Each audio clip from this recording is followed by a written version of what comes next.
The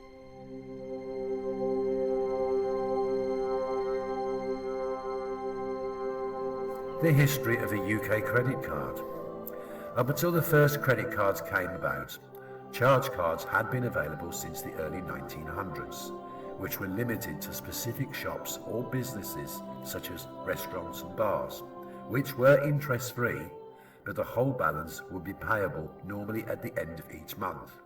There was no long-term credit available with charge cards, as they were not ubiquitous in use. Store cards began in 1914. They were made of cardboard or paper. People could obtain credit from larger department stores. Each store would have its own type of credit card that was exclusive to usage in their own chains of shops. By the 1970s, store cards began to spring up in most outlets such as clothing chains, petrol stations and luxury brand stockists. Since many department stores have now closed over the years, these type of cards have declined.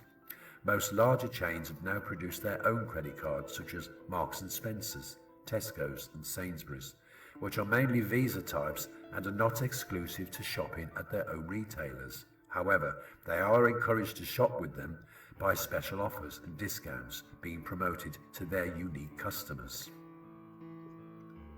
Barclaycard was the first credit card to hit Britain in 1966. Albeit it started out as a charge card, the Bank of England agreed to an extended credit facility the following year. Barclays twinned with Americard after much negotiation in order to increase the acceptance of the card so customers could spend in more outlets. This introduction was met by some negativity to begin with, particularly by retailers and businesses, as many provided their own credit facilities to customers that they did not want to lose. Regular clients, with them being able to purchase credit in other places, was not their dream. It was important for the campaign to reach as many outlets as possible. There was little point in having a credit card that was not accepted in many shops or to obtain services. A team was set up to convince retailers of the benefits of accepting the card by pitching that customers would now spend the money they have in their pockets, but with a credit card they would make larger sales. An example was stressed that customers would put fuel in their cars according to the cash they held in their wallets, but with a credit card they are more likely to fill the tank and still have the cash to spend. The next step was the customer. Barclays wanted to tread carefully how they advertised Barclaycard in order to save people the peril of overspending. Banks at the time rarely advertised, and a gentleman's agreement for the banks not to poach each other's customers was very much adhered to. The slogan that you don't have to bank with Barclays to get a Barclaycard was a clever campaign to get around the customer poaching issue. And the advertising slogan, "Making shopping easier" phrase was aimed at the convenience of having a card rather than promoting the buy now, pay later to the customer, thus demoting mass credit spending. A 7-page advertisement was placed in the Daily Mail, making it the largest newspaper advert ever to date, including 5 lengthy 5-minute radio and TV advertisements on a regular basis. The advert showed people the convenience of Barclaycard and how to use the card, with not having the problem of carrying cash around, made it a successful and an apparent soft sell. Within the adverts, text was added to discourage users from using it for everyday items such as groceries and careless spending. Cash advances were not part of the agreement. It has to be said that the whole campaign was to encourage sensible use and avoid irresponsible purchasing. Very ethical, in my opinion. A large postal campaign with cards literally dropping through people's letterboxes for them to apply and simply sign to be accepted. Individual purchases would be limited to an average of £25 per sale, with a set total credit limit of £100. For the better off, a £200 limit, and for the extra affluent, £350, which was the maximum limit offered. In the beginning, no interest was added for the customer, but they were charged a small flat fee to the bank for each transaction. The look of the card was the same as the Americard, with 3 stripes and the signature on the front, advertising the signature Mr. M. Stevens. Expired end was changed from the American version of good through, with a 12-digit customer number embossed on the face. Barclaycard joined Visa Network in 1976. Access was introduced in 1972. Their campaign was more aggressive with the "Why wait any longer" slogan. This was impressing on the customer to have now and pay later, which attracted many spenders. Introduced by Lloyds Bank combined with Midland Bank, now HSBC, and the National Westminster Group. The name was changed to Eurocard in Europe, and by 1991 it became MasterCard. Major stores displayed the signs of "We accept cards" in order to attract more business. The transactions were manual, with swipe machines that copied the customer's card details onto carbon receipts, one for the customer and the other for the merchant to be sent for processing the payments. A floor limit was set by the retailer, usually about £50 at the time. A floor limit is the maximum amount a seller would accept without checking whether there's enough credit available on the card before making checks. The assistant would call a central processing company for authorization for the transaction to be approved. A transaction will be denied if the customer had reached their limit, or in some cases the card was cancelled by the provider, or in some cases even stolen. At times the seller clerk was told by the provider to retain the card from the customer. In these circumstances, the card will be held and returned to the bank with a finder's reward given to the individual sales assistant. The reward could be up to £50. As more and more people started to use credit cards, there came a time where the system needed to be quickened. So the introduction of the PDQ system. Processor Data Quickly is an electronic card machine connected to a phone line which was introduced in 1979 and began to replace the old swipe systems to quicken up credit card transactions. The magnetic stripe on the back of the card was read by swiping the card through a reader on the machine, providing the transaction was approved. The customer signed the printout receipt in order to complete. If the floor limit was exceeded, the PDQ machine would automatically contact the processing company via data phone line to get the transaction approved. The limit was set by the retailer, but this process was slow during busy times and would have to keep redialing if the system was engaged, thus further slowing down the process. In busy times, many larger retailers upped the floor limits in order to speed up the transactions to avoid queues building up. There was a flaw that desperate customers would take advantage of even though it was detrimental to their financial situation. I have to admit, I've done this. This is how it works. You could learn the shop's floor limit by simply watching the machine processing a sale. The printer would start and stream the receipt smoothly if below the floor limit. If the floor limit was reached or exceeded, the printer would start, pause for a minute and start again, which indicated that a check had been made. The acceptance or refusal of payment was printed on the receipt for the customer to sign or keep for their records, depending on the outcome. If a card had gone over its limit the same day, all transactions would go through, if below the floor limit. If a card account had gone over its limit on the same day, all transactions would go through, if below the floor limit. Numerous times, in fact, allowing items to be purchased without approval.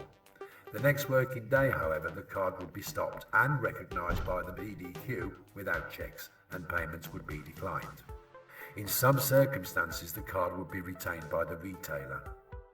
On the downside, although you had the goods, they still had to be paid for with over-limit fees and increased interest that began accumulating right away, as opposed to the average 52 days interest-free period set by the provider. Cash advances, the borrowing of money from ATMs, automatic teller machines, could be taken, but a higher interest rate was set, and this interest would start accumulating right away.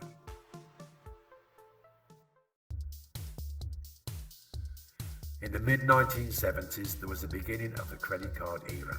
With advertising campaigns and easy access to credit, low employment, all made more people wanting to have today and to pay tomorrow. As a variety of consumer products increased, such as electronics, gadgets, and international holidays grew more popular, banks introduced interest rates on their cards to customers, allowing longer-term payment schemes with lower minimum payments to make credit card spending more flexible. It was a big profit scheme for the banks. The ethical advertising methods that were originally introduced by Barclays Bank had disappeared. People started to get into debt during the late 1980s. Unemployment was growing along with inflation. There was trouble ahead for the borrower. During the credit crunches over the next decade, more and more companies sprang up offering credit cards to more people with bad credit, with much higher interest rates. Companies such as Vanquis and Monument offering lower limits and higher interest, later Aqua and Marble, just to name a few, with an APR of up to 49%. Even the banks themselves offered this product to students and those who wanted to, as they advertised, improve their credit score, offering a higher interest rate credit card. During the Conservative government led by David Cameron in 2010, a ruling was passed that credit had to be made more responsible, and new acts were passed, making credit more fair to borrowers. This made obtaining credit more difficult for those with poor ratings and with bad credit histories. Banks and credit card companies had to look at applicants' credit history and, for the first time, their affordability. Today, credit cards are ubiquitous, with millions of transactions being processed every day. People with bad credit history or no credit history are being targeted with online electronic cards, which are downloaded to people's smartphones and used through Apple Pay or Google Pay without having to have a physical card. In 2018, Zilch introduced a new type of virtual credit card, which acts in a different way. Customers are offered credit without being charged interest, although they are charged a small fee for each transaction over £15. They can choose to pay over 6 weeks or 3 months, but the balance will only show as paid and credit available when that particular sales transaction has been paid off in total. It's a short-term credit card, but when making credit purchases, 1/4 of the total sale is taken from your linked bank account at the point of sale. Some major retailers offer to pay for the fees or reduce the fees in order to attract business from virtual card holders. To my mind, if it works for the customer, it's one of the fairest systems operating today, along with not allowing customers to get into long-term debt. I hold one of these personally and prefer to use it sometimes to my other credit cards. How interest is charged on a credit card is very much to the provider's favour. Small transactions, no matter when purchased, get paid off first. The next payment after that could be larger transactions that were charging interest. And the last amount to be covered by your payments will be for cash advances because they have the highest interest rates. So, if you had a balance that included interest purchases, cash advances, and you decided to use your credit card to buy a £5 book, for example, the next time you make your payment, the cost of the book would come off your balance first because it would not have incurred any interest, leaving the cash advances and interest purchases still uncovered by your next monthly payment. So if you went and bought another book the following month, again, £5 will come off your balance, leaving the other 2 transactions to be paid for, incurring even more interest. In the early 2000s, with the introduction of chip and pin, all floor limits were set to 0, with updated technology, so this avoided people going over their limit, as even a transaction of 1 penny over their limit would be declined.